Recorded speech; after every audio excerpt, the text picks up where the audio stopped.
In an earlier discussion, I talked about rights, and I suggested that rights ultimately are founded in our endowment from God. And so I have a right to life because God has endowed me or created me with the design to live, and that I am endowed with certain other certain rights, such as the right to liberty, that I have free will and can direct myself towards my end. That would be towards my design.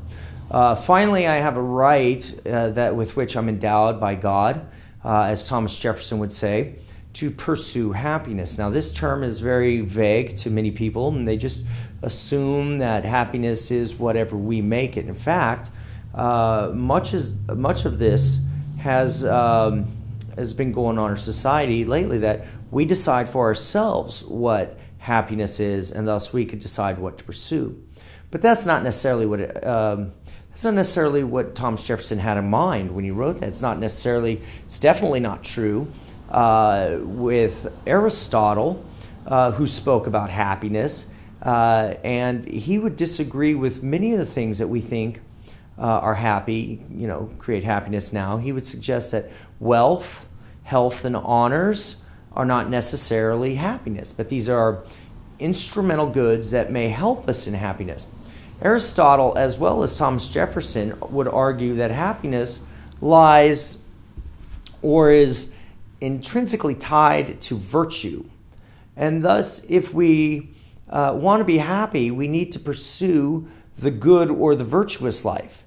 And now, this isn't something we decide for ourselves. This is something we discover according to natural law, just as I had mentioned in the earlier lecture. But now, if we say that, we go, well, if God has endowed us with rights, do we have a right to do wrong? Now, there have been books written on this. And the question we have is, can I have a right to do something that is not virtuous or do something that is immoral? Now, if I am correct about rights being tied up with virtue, it seems to me that no, we could not have a right to do that which is wrong. So, for example, Hillary Clinton suggests, and I think she wisely uses this word, she says that abortion is a woman's basic right. Now, she avoids the use of the term natural right because that would be a hard sell if you said that women are designed in such a way, they are endowed by God in such a way that they are allowed to or are supposed to kill the babies that are geographically located inside their womb rather than to nurture these things and bring them to birth and raise them as children. That'd be a hard sell. And so we ask, well, if say abortion is immoral, do women have a right to it? Well, in the earlier discussion, we said, yeah, they have a legal right. But the real question is, do they have a moral or natural right to it? And if, as I said, the natural right to happiness is tied up in virtue, and if we are endowed with the ability to pursue happiness in the way of, say, an abortion that may get in the way of our finances, because you don't want to raise a child as in a poor neighborhood, they would argue, or other types of hardship, I think the natural law would judge that and say you are not designed to seek wealth as an end, but only as a means, whereas humans themselves have intrinsic value rather than instrumental value, and thus we should pursue the good that is not instrumental but intrinsic. And so the woman, let's say if she wanted to have an abortion in her pursuit of happiness, she'd be failing to do so because she's violating the natural law in doing so. Now, does she have a legal right to do so? Thus far, since Roe versus Wade, the government will not stop women from having abortions. But that does not make them moral, and it does not mean they have a natural right to it.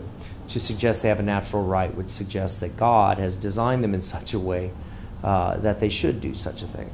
Now, this is also true with other types of not just abortion, but other ethical situations such as sexual morality. And this has come up with the debate over marriage, whether or not we have contractual marriages or what's called conjugal marriages. We ask, are men designed Are we endowed in such a way, created in such a way, that is, with a design that could be fulfilled by use of our sexual organs with the same sex?